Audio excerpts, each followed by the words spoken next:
What's going on, guys? Jerry Neutron here, back with a brand new video. And today we're going to be doing a little PC building. So yeah, the last time I did a video about this, I put together a $1,300 de facto standard enthusiast PC build.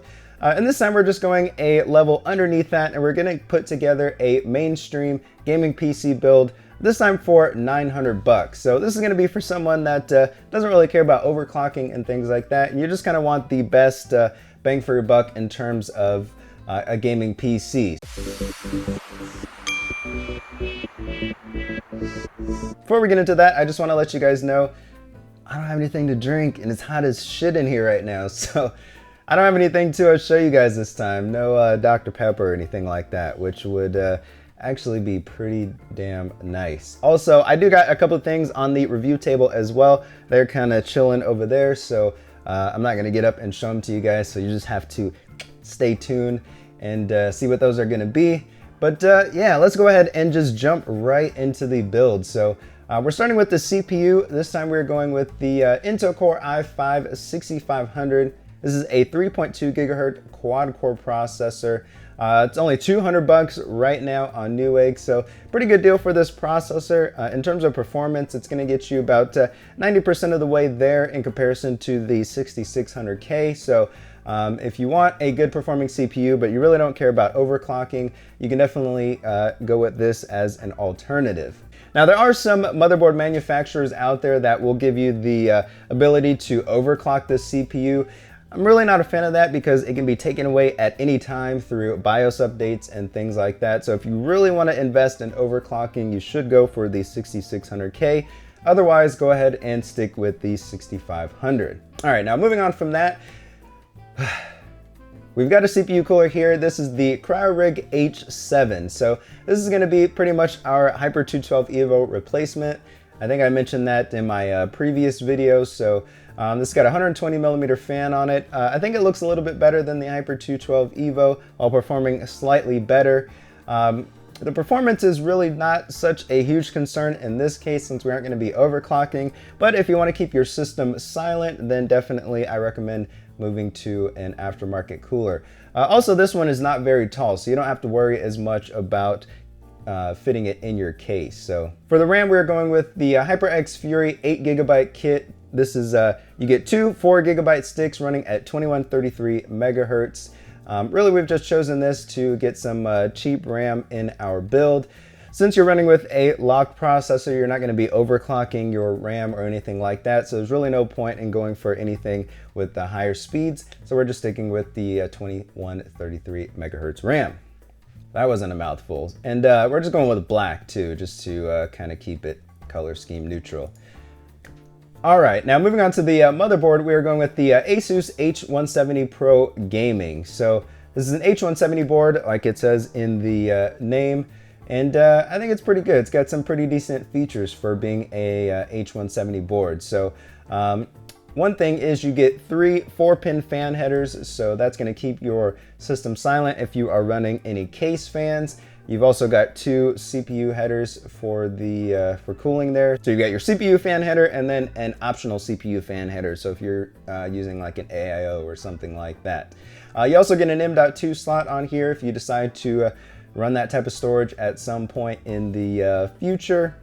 And yeah, the rear I/O is not bad either. You get two USB 3.0 ports, two USB 3.1 ports. One of them is USB Type-C, and then two USB 2.0 ports. So not a bad choice there. Not a bad looking board either. I like it, and yeah. Now for storage, we're going with the PNY CS2211 240GB SSD. So this is just something that you're going to store your OS on, maybe your main games that you are playing all the time, just to get some good, speedy, and snappy response out of the system here. This is using the MLC-based NAND flash, so you're going to get a little bit better performance out of this versus some of the more budget-oriented SSDs, which are using TLC NAND. So yeah, that's one of the reasons I like it here. Since we're not going with a drive that has pretty high capacity, I think a good compromise is to at least go with a decent performing one. So not going to be as good as an 850 Evo, but it is cheaper. So now moving on to other storage, we are also going to be putting in a mechanical hard drive. So this is a 1 terabyte hard drive from Western Digital. It's running at 7,200 RPM. This is just going to be for sticking you know, your Steam library on there, maybe screenshots or any gameplay videos that you have, things like that. You get a 2-year warranty with this drive, and it's only 50 bucks. So it's just going to be cheap storage for your system there. Now for the GPU, we are going with the GTX 1060, and this is the 6 gigabyte version. I've just chosen the cheapest card, really, or one of the cheaper ones, because the pricing is pretty screwed up right now. So this is the Gigabyte WindForce OC card. Yeah, the reason I've chosen the 1060 over the RX 480 is because this card is faster in DX11, which is what the majority of the games are right now.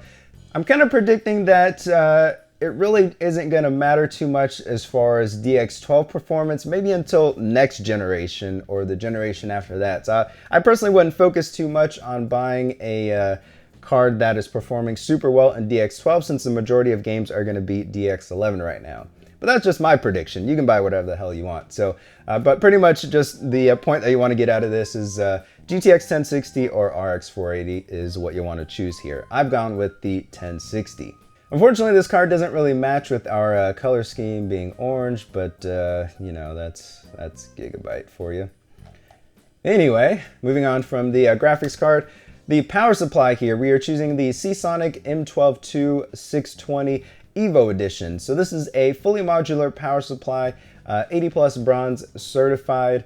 It's not really a top of the line power supply, but it is from a pretty reputable manufacturer in Seasonic. So I feel okay with that. You get all black cables for your build, so none of that ugly ketchup and mustard crap. And right now it's only 60 bucks, so that's a pretty damn good deal for a power supply from Seasonic. So I would go ahead and jump on that ASAP. And then we're throwing this all into the Fantex Enthoo Pro M mid-tower case. So yeah, it's all black case. I think this has the same internal layout as the Evolve ATX, which is a pretty well-renowned case at this point. So yeah, good choice for a case, I think. And all of that pretty much brings us to a complete build. So this is coming in at just over 900 bucks. I think we did pretty damn good. So if you're looking to build a PC around 900 bucks and you're looking for something that can play games at 1080p, possibly maxed out, this is definitely the build for you. If you want something more than that, then you want to go ahead and step up to the enthusiast build that I showed you guys previously, which I will link to in this video here. So not too bad. Let me know what you guys think about the build down in the comments below. Is there anything that you would change in regards to this build? But I think that's about it, guys, so I'm going to get out of here. Like this video if you liked it, subscribe if you haven't already, and until next time, see ya. Now, this is the Gram Spectrum, and the selling point for this keyboard is that it features some of the fastest mechanical switches on the market.